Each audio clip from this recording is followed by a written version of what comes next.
ประจำปีดำเนินงานโดยคณะกรรมการบริหารงานกลุ่มหนุ่มสาวจังหวัดเชียงใหม่ทานันจะเอตัมมังคลมุตตมันติขอเจริญสุขสาธุชนญาติโยมท่านพุทธบริษัททั้งหลายวันนี้รายการธรรมะก่อนนอนก็มาพบกันอีกเช่นเคยก็เป็นประจำทุกวันอังคารตั้งแต่เวลาเดี๋ยวนี้เป็นต้นไป1 ชั่วโมงโดยประมาณก่อนอื่นนั้นต้องขอบใจน้ำจิตน้ำใจของญาติของโยมท่านทั้งหลายที่คอยให้กำลังใจแก่ตุเจ้าวัดหนองตององค์นี้คือพยายามรับฟังธรรมะจากตุเจ้าการพยายามรับฟังธรรมะจากตุเจ้าในคลื่น 104.50 ออกอากาศที่วัดฝายหินตำบลสุเทพอำเภอเมืองจังหวัดเชียงใหม่นี้เวลา 4 ทุ่มโยมก็พยายามที่จะฟังอดตาหลับขับตานอนแทนที่จะต้องนอนพักผ่อนนอนหลับให้สบายแต่ฟังหน่อยนี่คือการให้กำลังใจแก่ตุเจ้าแต่ตุเจ้าไม่รู้นะว่ามีใครฟังบ้างให้กำลังใจฟังบ้างก็คิดว่าคงมีบ้างนะที่ฟังรายการนี้ที่รู้ว่ามีบ้างนะก็เพราะเหตุว่ามีญาติมีโยมไปทำบุญที่วัดแล้วก็ได้โทรไปตามหมายเลข 0819503471 บอกว่าฟังหลวงพ่อทุกคืนนะวันอังคารนะถึงจะดึกก็ฟังเพราะว่าฟังแบบสบายโยมทำยังไงฟังล่ะนอนหลับเหรอไม่ได้หลับแต่นอนฟังโอ้โหสาธุนะถ้าหลับไปได้ก็ดีนะตื่นเช้ามาก็ยังนึกได้ฟังธรรมแล้วก็หลับขอบใจขอบคุณมากๆบางท่านก็บอกว่าฟังในรถเวลาไปโน่นไปนี่ขากลับก็เปิดวิทยุก็เจอรายการธรรมะก่อนนอนก็ฟังมาขับรถก็ฟังมาด้วยให้ครอบครัวฟังด้วยกันไปหนูเล็กก็หลับไปคนเล็กๆลูกเต้ายังไงก็ต้องขอบใจต่อญาติโยมทุกท่านทุกคนที่ติดตามฟังรายการนี้มาด้วยดีตลอดขอบใจต่อท่านเจ้าหน้าที่ทุกองค์ทุกท่านนะโอ้ชีวิตของท่านนั้นเสียสละจริงๆเปิดเทปเสียงธรรมะนี้ให้ญาติให้โยมที่อยู่ทั้งบ้านได้รับฟังกันเสียดายอย่างเดียวสายใต้ในฟังไม่ได้อำเภอหางดงฟังได้ทางเหนือโซนใต้ฟังไม่ได้สารพีก็ยังพอฟังได้ฉันไปตองไม่วางฟังไม่ได้เพราะว่าคลื่น 104.50 นี้มันไปขี่กันมันมี2 สถานี ส่วนมากก็เป็นญาติโยมในเมืองเชียงใหม่สันกำแพงแม่ออนดอยสะเก็ดสันทรายแม่ริมสารพีบางโซนนั้นฟังได้อย่างชัดเจนก็ต้องขออนุโมทนา ต่อคุณโยมต่อหลวงพี่หลวงพ่อเจ้าหน้าที่ทุกท่านทุกคนทุกองค์เป็นอย่างมากที่การสนับสนุนกันขอบใจต่อคุณโยมสมพรหรือโยมเกษตรนะขอบใจมากๆที่ได้แบ่งปันเวลาให้อาตมาภาพ1 ชั่วโมงในรายการธรรมะก่อนนอนขอบใจต่อคุณโยมขันคำมโนจิตพร้อมกับลูกได้เป็นเจ้าภาพเตียงเปลและคุณโยมแสงล่าดาวเรืองพร้อมกับโยมอุ๋ยหรืออ่อนอนงดาวเรืองได้เป็นเจ้าภาพเตียงที่ขนคนไข้ก็แล้วกันนะพูดง่ายๆนะไปโน่นไปนี่เป็นเตียงเปลราคา 21,000 กองบุญก็มอบไปให้เรียบร้อยกับโรงพยาบาลหางดงเพราะขาดไป4 ตัว 4 เตียงก็ยังเหลืออีก2 เตียงยังไม่ครบขอบใจมากๆต่อคุณโยมทั้ง2 ครอบครัวทั้งโยมแสงล่าและคุณโยมขันคำกับบุตรธิดาไว้ณโอกาสนี้ขอให้โยมมีสุขภาพกายใจอันแข็งแรงมีความสุขสมปรารถนาสิ่งที่ปรารถนาขอให้ลูกเป็นลูกกตัญญูกตเวทิตาต่อโยมแม่ไปตลอดเห็นลูกโยมแม่ทั้ง2แล้วชื่นใจเพราะลูกทั้ง2นั้นพาแม่ทำบุญสร้างบารมีด้วยความเต็มอกเต็มใจนอกนั้นก็ยังได้มอบเครื่องชั่งน้ำหนักและวัดความสูงให้แก่โรงพยาบาลส่งเสริมสุขภาพที่แท่นดอกไม้อำเภอจอมทองพร้อมกับอ่างล้างหน้าหลวงพ่อก็มอบให้ไปเสร็จเรียบร้อยเมื่อวันที่7ที่ผ่านมาขอบใจต่อทุกคนไปร่วมบุญร่วมกุศลอายุวัฒนะมงคลนะและขอบใจมากๆขอบใจหลายๆเรื่องบุญนี่ญาติโยมท่านผู้ฟังทั้งหลายมันเป็นเรื่องดี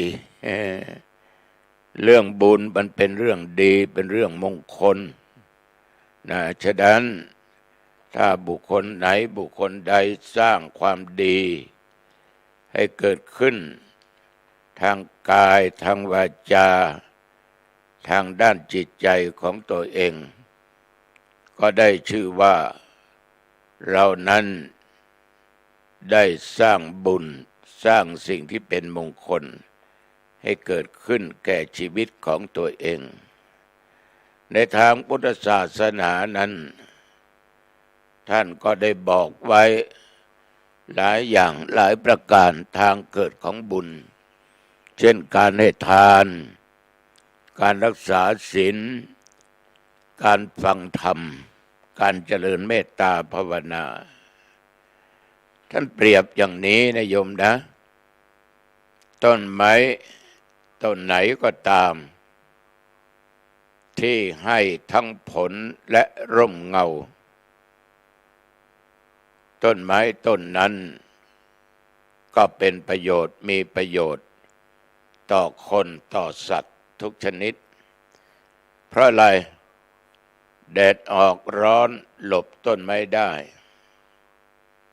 แถมยังมียอดไม้ให้สัตว์ได้กินได้กัด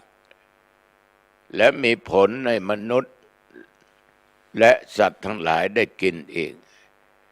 ยกตัวอย่างต้นมะม่วงต้นขนุนต้นลำไยเหล่านี้ญาติโยมนอกจากจะมีคุณค่าให้ร่มให้เงาได้กินผลมันแล้วก็ยังได้ขายอีกได้เงินได้ทองมาจุนเจือครอบครัว แปรสภาพซื้อน่นซื้อนี่ก็ได้ มีเกือบตลอดการเดี๋ยวนี้ผลหมากหลากไม้ลำไยมีทุกฤดูมะม่วงมีทุกฤดูนะมีทุกฤดูเพราะมนุษย์เรานี่เก่งมากทำให้ผลไม้ออกนอกฤดูกาลก็ได้ทุเรียนญาติโยมทั้งหลายเดี๋ยวนี้ปลูกไปทั่วประเทศราคาก็ไม่ตกต่ำนะแต่ถ้าไปอยู่ใต้ต้นทุเรียนนี่ถ้าผลมันหล่นลงมาแล้วเจ็บนะเจ็บมันมีหนามแต่ราคาแพงมากเนี่ยมันให้คุณค่าคุณประโยชน์ลำต้นมันแก่กับฟันก็ตัดบันไปทำสิ่งที่เป็นประโยชน์ได้หลายอย่างหลายประการใบของมันก็ทำปุ๋ยได้อีกแน่เนี่ยต้นไม้ฉะนั้นต้นไม้ที่ให้ผลไอ้ร่มไอ้เงามันก็ได้ชื่อว่าเป็นไม้ที่มีประโยชน์ต่อพวกเราทั้งหลายเมื่อมันมีประโยชน์เช่นนี้เจ้าของหรือคนจะต้องดูแลรักษาให้น้ำบ้างพรวนดินบ้างใส่ปุ๋ยบ้างเนี่ยดูแลตลอดเวลาตกแต่งกิ่งก้านเหมือนลำไยนี่ญาติโยมลำไยเจ้าของสวนนี้หลังจากเก็บเกี่ยวผลของมันเรียบร้อยก็ต้องตกแต่งกิ่งมันกิ่งไหนที่ไม่เป็นประโยชน์ก็ตัดทิ้งนะก็ตัดทิ้งแล้วก็พรวนดินใส่ปุ๋ยเร่งให้มันดอกให้มันให้ผลต่อไปฉะนั้นลำไยจึงมีได้ทานตลอดปีเดี๋ยวนี้ถึงราคาบางปีจะตกต่ำมันก็ยังดีกว่าไม่มีแต่ราคาทุเรียนนี่สูงมากมังคุดทุเรียนราคาไม่เคยตกฉะนั้นญาติโยมผลไม้ทุกอย่างต้นไม้ที่มันให้ดอกออกผลนั้นเจ้าของก็จะดูแลใส่ปุ๋ยพรวนดินถึงว่าไม่ให้ผลไม่ได้อยู่ร่มเงาเช่นว่าดอกไม้ดอกกุหลาบอะไรก็ตามมันมีคุณค่ามีราคาขายได้เอาไปประดับประดาตกแต่งบูชาพระก็ได้เจ้าของก็จะดูแลรักษาอย่างดีใส่ปุ๋ยใส่น้ำอย่างดีเพราะมันได้ประโยชน์อย่างใดก็ตามญาติโยมบุญต่างๆที่เราทำนั้นก็เช่นเดียวกันถ้าเราทำบุญให้ทานรักษาศีลเจริญเมตตาภาวนามันก็สร้างและสนับสนุนเป็นผลดีต่อบุคคลที่ทำย่อมได้รับผลนั่นคือความสุขใจเราจะเห็นได้จากญาติโยมบางท่านบางคนนะได้ทำบุญให้ทานแล้วโอ้ดูใบหน้าอิ่มเอิบยิ้มนะสบายจิตสบายใจเหมือนมีโยมแม่สมัยก่อนโยมแม่กิมเนยนี่มานันเนี่ยได้ฟังตัวเจ้าหนองตองเทศออกทางสถานีวิทยุก็ได้บอกให้คุณแม่ท่องอยู่ว่าไปหาครูบาวัดหนองตองหน่อยคุณแม่ไม่เคยไปก็ถามไถ่รถหนองตองเพราะมีรถคิวที่ตลาดในเมืองเชียงใหม่วิ่งเข้าออกผ่านวัดหนองตองโยมแม่ท่องอยู่ก็ไปถึงวัดเวลานั้นอาตมาภาพกำลังก่อกุฏิสร้างกุฏินะทำร่วมกับพระเนนและญาติโยมแม่ท่องอยู่ก็ถามว่าท่านองค์ไหนเป็นครูบาบุญตัน ถามเจอต่อพอดีอาตมาเองโยมแม่มีอะไรโอ้แม่กิมเนยนี่มานันเนี่ย ฟังทางเทศออกทางวิทยุก็อยากจะพบท่านจึงขอนิมนต์ท่านไปที่บ้านของแม่กิมเนยอาตมาภาพก็ไปและญาติโยมไปตามนิมนต์เมื่อไปถึงที่บ้านโยมแม่กิมเนยนั้นก็มีโยมแม่และโยมแม่ทองอยู่2 คนเท่านั้นเองลูกเต้าคงไปทำการทำงานกันแม่ก็ถามอะไรหลายอย่างหลายประการแต่ก็ลืมบอกโยมไปแม่นิมนต์ให้เอาธรรมที่เทศออกวิทยุศาสนาลอมไปเทศแต่มาก็นึกว่าคนคงจะเยอะนะตระกูลนี้ใหญ่นะก็มี2 คนนั่งฟังเทศแต่มาเทศจบโยมแม่ก็ถวายกันเทศเป็นกะละมัง ปัจจัยก็ใส่ในซองไว้เรียบร้อยแต่มาก็ให้พรอายุวันโนสุขังพลังจบแล้วก็นั่งสนทนาธรรมกับโยมแม่กิมเนยแม่ก็พาไปดูห้องพระโอ้พระที่แม่ได้บูชามาก็มากแล้วก็ถึงเวลาก็ฉันเพลแล้วก็กลับวัดหนองตองได้อีก2-3 วันนี่โยมแม่ก็ให้แม่ทองอยู่นี่ไปนิมนต์มาอีกแต่มาก็ไปเวลานั้นสนทนาธรรมกันหลายอย่างหลายประการโยมแม่ก็ถามว่าครูบารู้ข่าวว่าสร้างกุฏิใช่ไหมแต่มาก็ตอบว่าใช่โยมแม่เอาไปถึงไหนขาดอะไรแต่มาก็บอกว่าดินมุงก็ไม่มีหลังคาก็ยังไม่มีฝาผนังก็ยังไม่มีเพราะทำเป็นกุฏิ2 ชั้นครึ่งไม้ครึ่งปูนโยมแม่ก็เลยเกิดศรัทธาว่าเดี๋ยวแม่จะสร้างให้ก็เลยสั่งคนสวนคือพ่อใหม่นี่ญาติโยมเป็นคนหางดงบ้านร้องแยงไอ้ใหม่มานี่หน่อยเดี๋ยวนำครูบาไปที่ลงเลื่อยช้างเผือกแล้วไปร้านไปหาซื้อกระเบื้องบุงหลังคากุฏิญาติโยมท่านสาธุชนทำกันเดียวนั้นได้เงินอยู่จำนวน580,000 กว่าบาทโยมแม่ให้ทานได้รับพรโยมแม่ไม่เห็นวัดหนองตองดูใบหน้าโยมแม่อิ่มเอิบมีความสุขนะอิ่มเอิบมีความสุขท่านทั้งหลายเพราะ1มีศรัทธามีความเชื่อมีความเลื่อมใสในพระธรรมวินัยและตัวบุคคลแม่กิมเนยนิมานันนะแต่แม่ก็ได้จากไปแล้วด้วยอายุอานามแก่พอสมควรก็ตั้งศพไว้ในเมืองเชียงใหม่อาตมาก็ยังได้ไปเทศแล้วก็ยังได้ไปเป็นสงฆ์รับไทยทานอยู่ดูแล้วอิ่มเอิบดีอกดีใจบอกว่าแม่ได้ยินเสียงของท่านพระครูของครูบาแม่ก็มีความสุข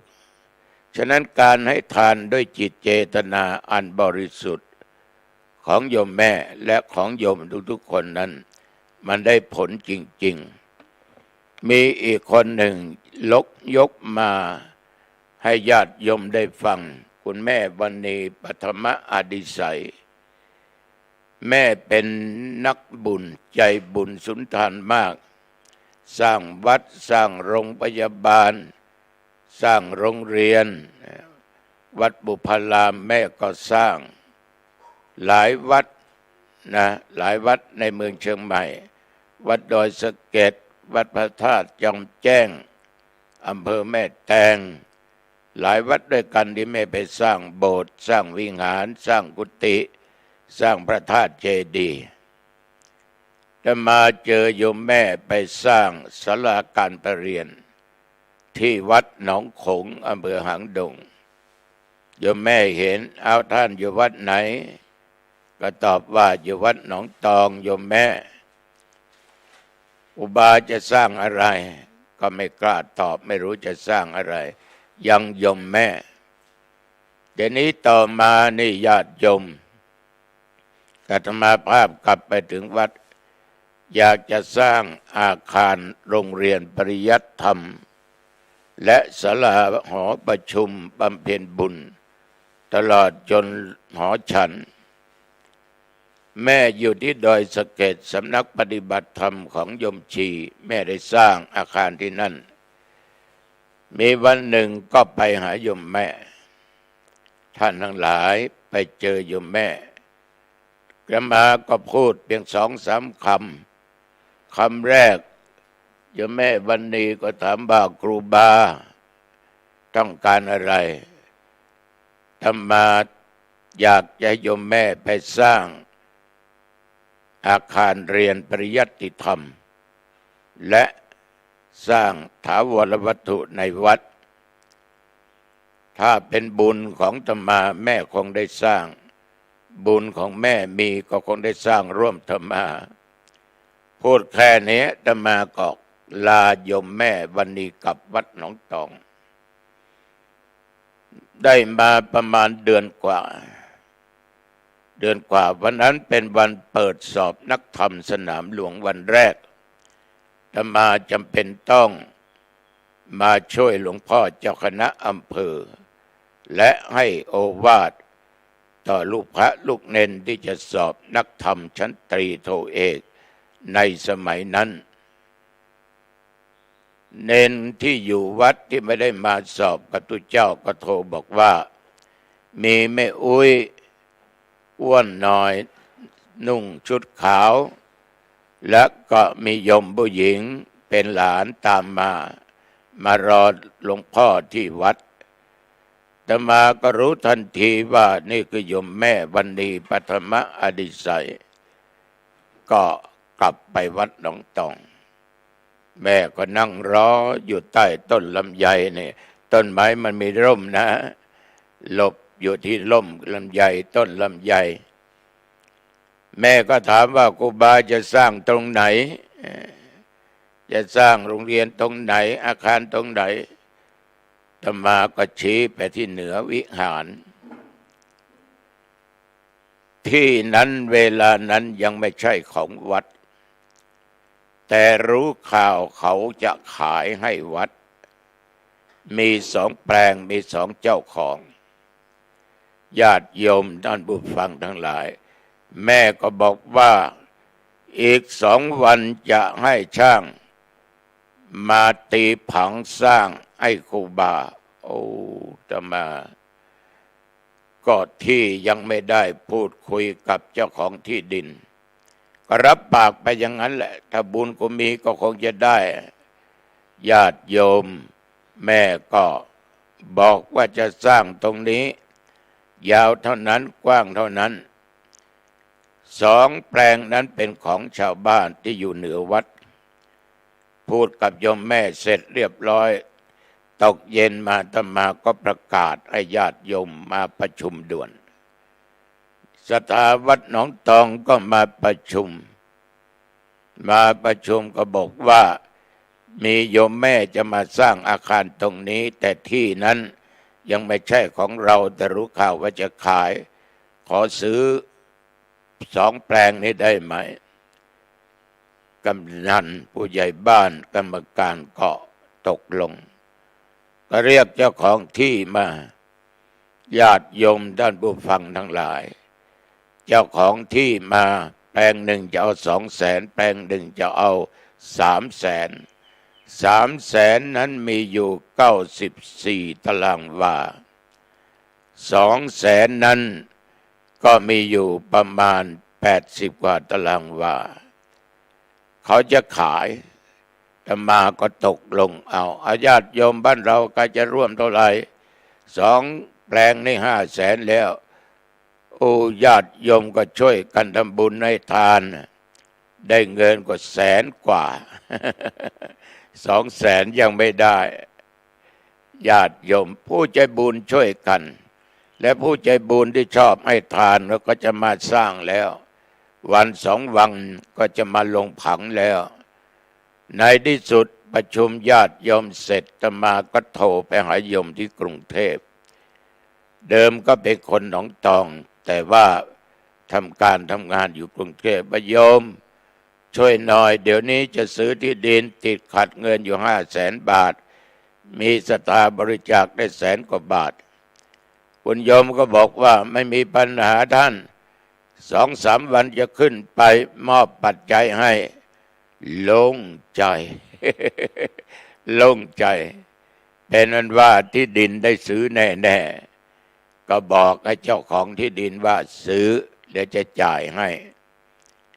2 วันนี้โยมแม่ก็พาช่างเป็นศาลาอำเภอสันกำแพงนะมาวัดที่วัดทางลงผังญาติโยมสร้างอาคารหลังเบ้อเริ่มงบประมาณทั้งหมด7 ล้านบาทแล้วคนแม่ก็ไปเห็นที่ว่างอยู่ที่ใกล้ๆกับใกล้ๆกับถนนนะแม่ก็ถามตรงนั้นครูบาจะสร้างอะไรก็มีตังก็สร้างศาลาหอประชุมเอาแม่สร้างให้แล้วข้างหลังวิหารนั่นจะสร้างอะไรว่าจะสร้างโรงครัวแม่สร้างให้โอ้อาตมาภาพก็ดีอกดีใจท่านทั้งหลายโยมแม่มีจิตศรัทธาประสาทะเลื่อมใสในพระธรรมวินัยในพุทธศาสนาในตัวบุคคลก็จึงรับเป็นเจ้าภาพสร้างทั้งหมด7 ล้านบาท7 ล้านบาทคุณแม่ก็จะสร้างให้7 ล้านบาทศาลาทั้งหลายนั้นช่างทั้งหลายก็มาทำวางผัง1 ปีเสร็จหมดทั้งศาลาทั้งหอฉันและอาคารหลังใหญ่ปีเดียวเสร็จหมดเมื่อเสร็จเรียบร้อยญาติโยมท่านผู้ฟังทั้งหลายอาตมาภาพก็บอกว่าแม่ชาวบ้านเขาจะมีปอยหลวงจะฉลองโยมแม่ก็บอกว่าครูบาแม่ได้ทำบุญไปแล้วนั่นปล่อยให้ชาวบ้านเขาเนี่ยน้ำจิตน้ำใจของคนที่มีใจบุญให้ทานแล้วท่านเหล่านี้จะไม่ห่วงหาอะไรใดทั้งสิ้นท่านทั้งหลาย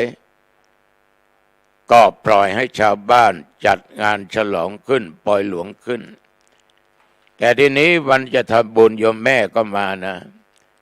มาอนุโมทนาทำบุญถวายอาคาร3 หลังเป็นของสงฆ์เป็นของวัดหนองตองแม่ยังมาร่วมทำบุญอีก10,000 กองบุญในการทำบุญให้ทานเนี่ยยกตัวอย่าง2 อุบาสิกามหาบาสิกานี้ให้ญาติโยมฟังทำแล้วไม่คิดอะไรใดๆทั้งสิ้นไม่ติดในเรื่องที่ให้ทำแล้วก็แล้วไปดูโยมแม่นั้นใบหน้าอิ่มเอิบผิวพรรณวรรณะดีทั้งโยมแม่กิมเนยที่มานันและโยมแม่วันนีปัทมะอดิศัยโยมแม่กิมเนยท่านบอกว่าให้ทานไปแล้วแก่ครูบาจะไปทำอะไรก็สุดแล้วแต่ท่านพูดอย่างนี้โยมทั้งหลายเพราะมีความเชื่อมั่นมีศรัทธาไม่อะไรใจคล้องไม่ติดใจในเรื่องต่างๆแต่มาสร้างเสร็จก็บอกให้โยมแม่ฉะนั้นการทำบุญให้ทานเนี่ยเราสังเกตได้ว่าโยมทั้งท่าน2 คนเนี่ยญาติโยมมีฐานะมากก็ลองถามโยมแม่วันนี้ว่าโยมแม่มีอาชีพอะไรก็บอกว่าค้าขายเปิดร้านขายวัสดุการก่อสร้างและยังมีโรงน้ำแข็งอีกแล้วก็มีบ้านมีอะไรเขาเช่าอีก ท่านบอกว่าท่านนี่ไม่เคยไปวัดแต่ท่านไม่ขาดบุญทำบุญทุกเช้าตักบาตรแก่พระเช้าละ5 องค์มาไม่ถึงก็ใส่ไปทั้ง5 องค์นั่นแหละก็รวมใส่กับอีกองค์หนึ่ง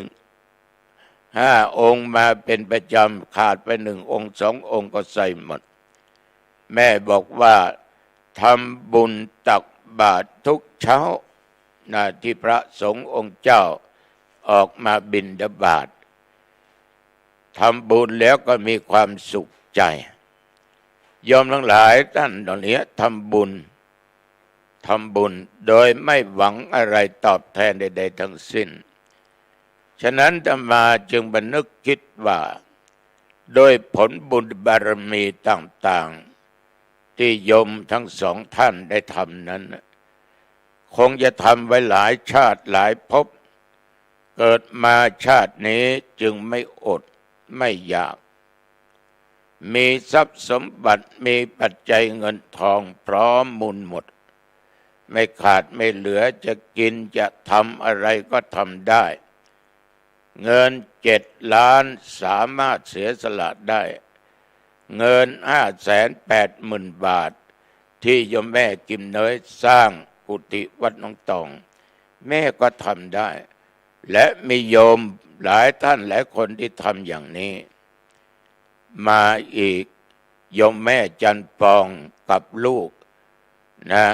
คือคุณเชิดพงษ์กิ่วแก้วเป็นคหบดีเจดีย์วัดหนองตองนั้นไม่มีอาตมาก็อยากจะได้เจดีย์อยากจะได้แต่กำลังศรัทธาสู้ไม่ได้แต่โยมเชิดพงษ์กับโยมแม่จันฟองซึ่งเป็นศิษย์ของหลวงปู่ทองหรือพระพรหมมงคลวิปัสสนาจารย์ได้มาที่วัดบอกว่าหลวงปู่ให้มาถามท่านพระครูว่าจะสร้างธาตุไหมแต่มาก็ตอบก็อยากจะสร้างแต่ไม่มีทุนผมกับแม่จะมาสร้างให้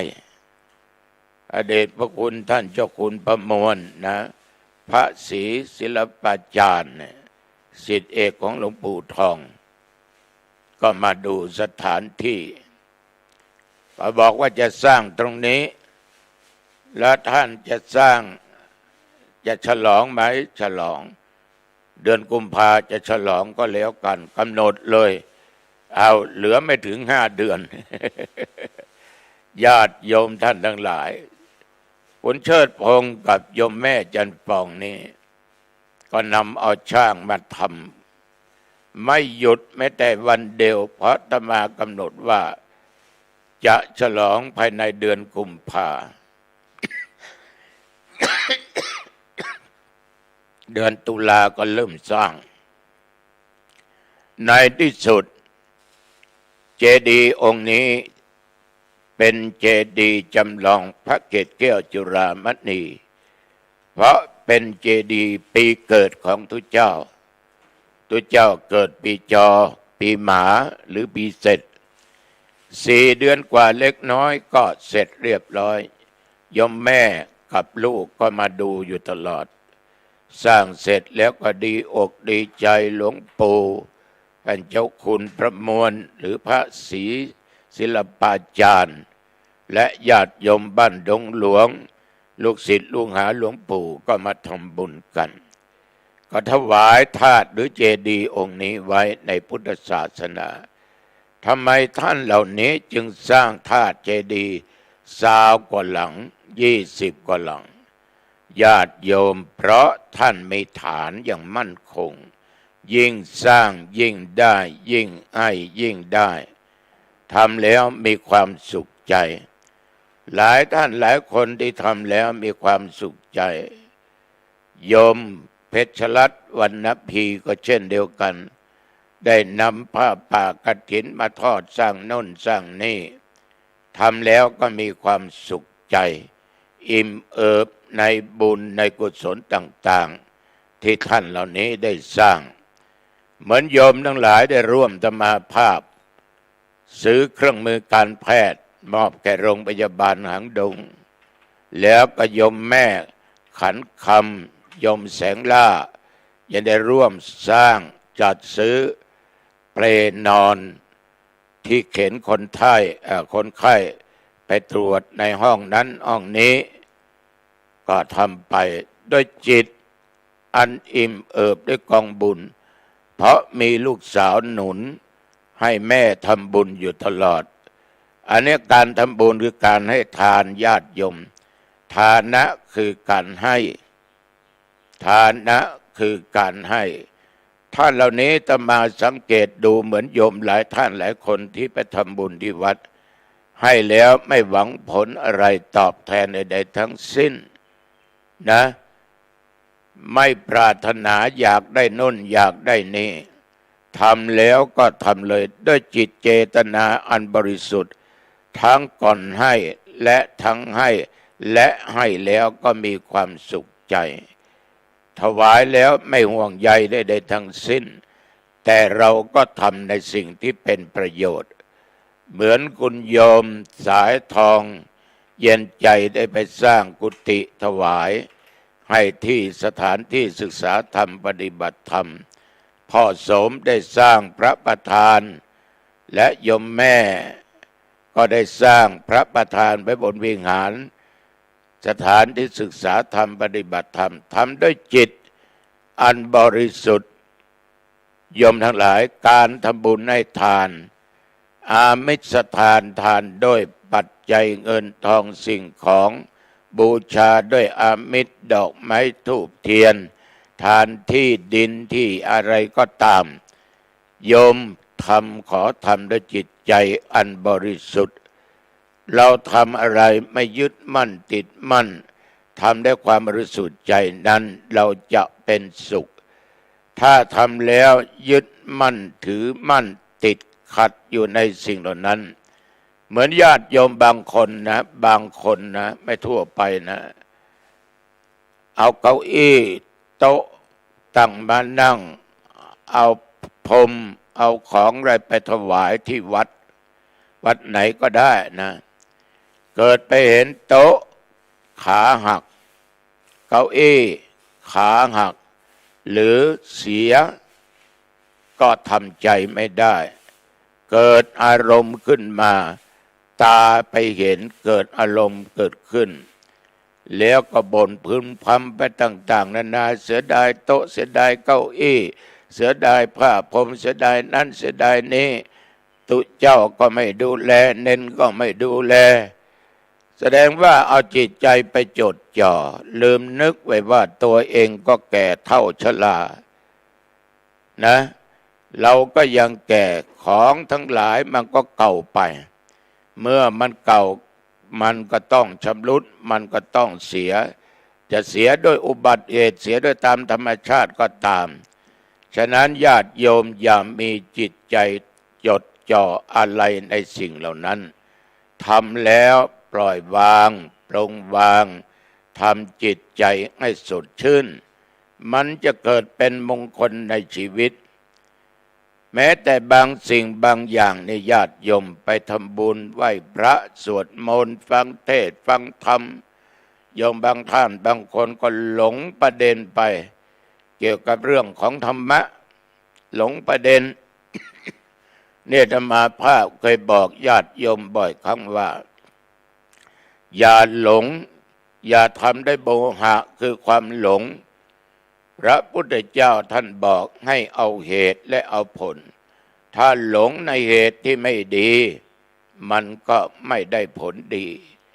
ถ้าเราไปลุ่มหลงอย่างนั้นมันยิ่งจะทำให้ตัวเราต่ำไปทุกขณะฉะนั้นญาติโยมบางคนนี่หลงมากๆพระก็ทำให้คุณโยมหลงกันโยมทั้งหลายความจริงก็คือความจริงความไม่จริงคือสิ่งที่ไม่จริงสิ่งจริงคือสิ่งไม่ตายสิ่งไม่จริงคือสิ่งที่ไม่แน่นอนเหมือนกับโยมเขาเคยถามว่าตุเจ้าพระเนนตายแล้วมีสิทธิ์ตกนรกไหมตก ยุคปัจจุบันนี่อีกจะเยอะนะ ยังไม่ตายเป็นเพศเป็นผีหลอกลวงชาวบ้าน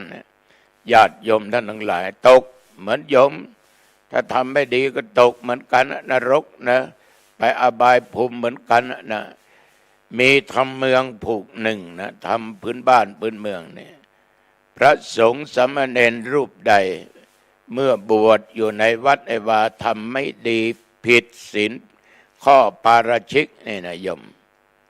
ตายแล้วไปเกิดเป็นหมาอยู่วัดนะ เกิดเป็นหมาอยู่วัดนะเนี่ยโยมทั้งหลายพระเทวทัตนั่นนะรู้ได้พระเทวทัตถูกแผ่นดินสูบเพราะทำไม่ดีกับสงฆ์กับพระพุทธเจ้าฉะนั้นญาติโยมไม่ว่าเป็นพระไม่ว่าเป็นคฤหัสถ์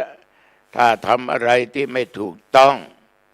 ผิดจากทำนองครองธรรมตายแล้วก็มีหวังไปสู่อบายภูมิเกิดเป็นเปรตได้เปรตตุเปรตพระเปรตเนนอสุรกายของเนนของตุเจ้าก็มีสัตว์นรกก็ได้สัตว์เดรัจฉานก็ได้เหมือนกันหมดญาติโยมฉะนั้นการทำบุญให้ทานก็เช่นเดียวกันโยมจะต้องทานด้วยเหตุและด้วยผลโดยจิตใจอันบริสุทธิ์อย่ามีอะไรไปแอบแฝงในสิ่งที่คุณโยมทำนะบางคนนี่พูดว่านี่หลวงพ่อถ้าถูก12 ล้านนี่จะเอาหมดเลยจะทำบุญ นั่นมันของมันไม่แน่บารมีไม่มีมันจะไม่ถูกญาติโยมอย่าไปอ้างมันเลยอ้างบ่อยครั้งบางคนก็อ้างอย่างนี้ถูกลอตเตอรี่จะสร้างนั่นจะสร้างนี้มันไม่เคยถูกฉะนั้นถ้าเราพร้อมเมื่อไหร่เราก็ทำมีมากมีน้อยไม่สำคัญการทำบุญให้ทานให้วัตถุให้ปัจจัยให้สิ่งของ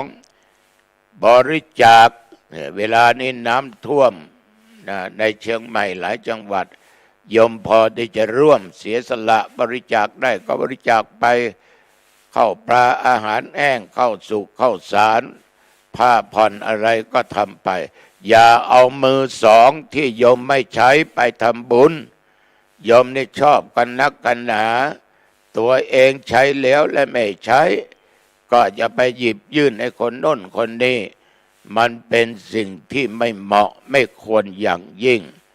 เหมือนอาหารเนี่ยเราทานแล้วมันเหลือเอาไปคนอื่นทานเนี่ยมันเหมาะไหมโยมขอฝากไว้เป็นข้อคิดสะกิดใจ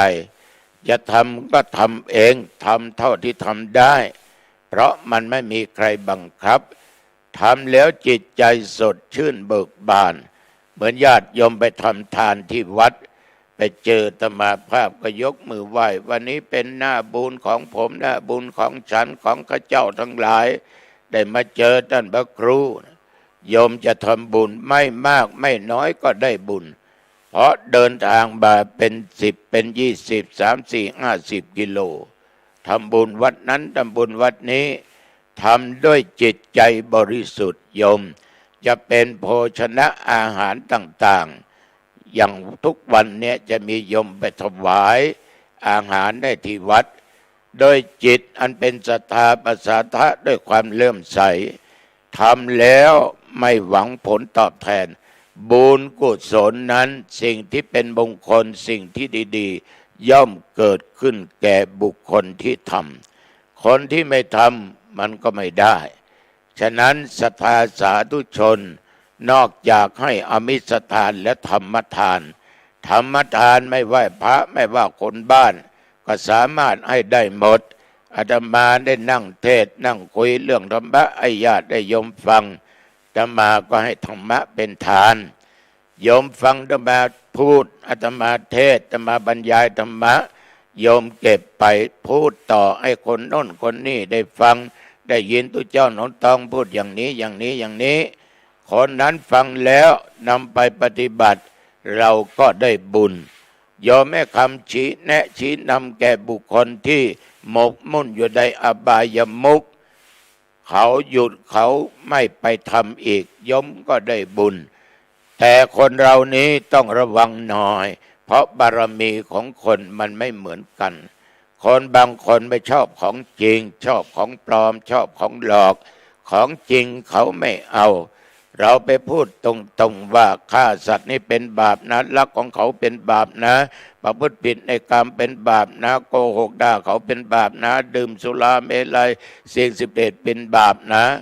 มันไม่ยอมรับก็อย่าบอกอย่าไปสอนเพราะพระพุทธองค์เปรียบบุคคลเหมือนดอกบัวสี่เหล่าเอกจำพวกหนึ่งอยู่ใต้น้ำอยู่กับโคลนเปิดตุ่ม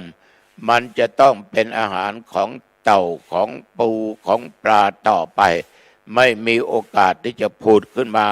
เห็นแสงสว่างของพระอาทิตย์ของพระจันทร์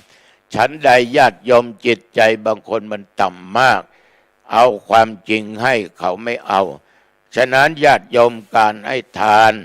การให้คำสอนการให้อภัยซึ่งกันและกันนี่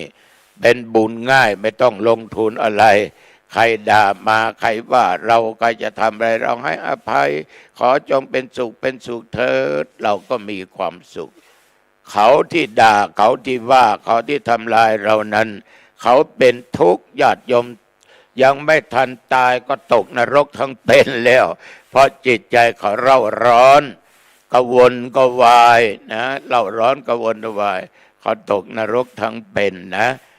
ฉะนั้นญาติโยมการให้ทานเป็นมงคลต่อชีวิตนี่เขาฝากไว้นะฝากไว้กับญาติกับโยมเอาละเห็นเวลาพอสมควรไปนอกบ้านมาเข้าบ้านปิดประตูบ้านให้ดีก็แล้วกันนะขึ้นบ้านปิดประตูหอเรือนหน้าต่างให้เรียบร้อยแล้วก็เก็บของมีค่าไว้ให้ดีๆสิ่งไหนที่โยมต้องใช้พรุ่งนี้เก็บวางไว้ที่ตาเห็นที่เดินผ่านเอาจะทานอะไรก็ทานจะกินอะไรก็กินแล้วอาบน้ำอาบท่าชำระเหงื่อใครที่เราทำงานมาวันยังค่ำอาบน้ำแล้วก็แปรงฟันแล้วก็มาเปลี่ยนผ้าจะนุ่งจะห่มชอบสีอะไรก็ใส่เลยเราอยู่บ้านนะอย่าให้มันอึดอัดนะจะปะแป้งก็ตามสบายไม่มีใครว่าหรอกแล้วทุกสิ่งทุกอย่างพร้อมก็กราบพระ5 หนคือกราบพระพุทธกราบพระธรรมกราบพระสงฆ์กราบครูบาอาจารย์อุปัชฌายะและอย่าลืมกราบพระในบ้านคือพระบิดาพระมารดาเพราะท่านเป็นผู้ให้กำเนิดผู้ให้ชีวิตของเรามาเรียบร้อยก็สวดมนต์3 บทไม่ต้องเอานานหรอกอิติปิโสสวากขาโตสุปฏิปันโนพุทธคุณธรรมคุณสังฆคุณแล้วเจริญสมาธิภาวนาพอสมควรแก่เวลาแล้วก็แผ่เมตตาให้แก่สรรพสัตว์ทั้งหลายทั้งสัตว์เดรัจฉานสัตว์มนุษย์เจ้ากรรมนายเวรเทพะอารักษ์เทพบุตรเทวดาและผีหอผีเฮือนผีปู่ผีย่านะที่เรานับถือกันก็แผ่เมตตาไปตลอดผู้มีพระคุณพ่อแม่ก็ดีที่ล้มหายตายจากปู่ย่าตายายลูกเต้าสามีภรรยาก็ตามเพื่อนพ้องมิตรสหายก็ตามแผ่เมตตาให้เขาแล้วอย่าลืมแผ่เมตตาแก่ตัวเองไม่ต้องไปว่าอะไรนึกในใจข้าพเจ้าเกิดมาชาตินี้ชาติไหนอันว่าความอดความอยากจงอย่าได้เกิดมีแก่ข้าพเจ้าความทุกข์ยากอับจนจงอย่าได้เกิดมีแก่ข้าพเจ้าทุกภพทุกชาติขอข้าพเจ้าปรารถนาสิ่งใดขอได้สมปรารถนาทุกประการและขอได้เกิดร่วมชาติพระสิริยะเมตไตรโยมก็นอนหลับสบายตื่นเช้ามาก็สดชื่นไปทำงานต่อได้เอาละวันนี้พูดมาเป็นเวลาพอสมควรอายุวันนะสุขภละจงบังเกิดเมแก่ญาติแก่โยมท่านผู้ฟังทั้งหลายทุกท่านทุกคนพบกัน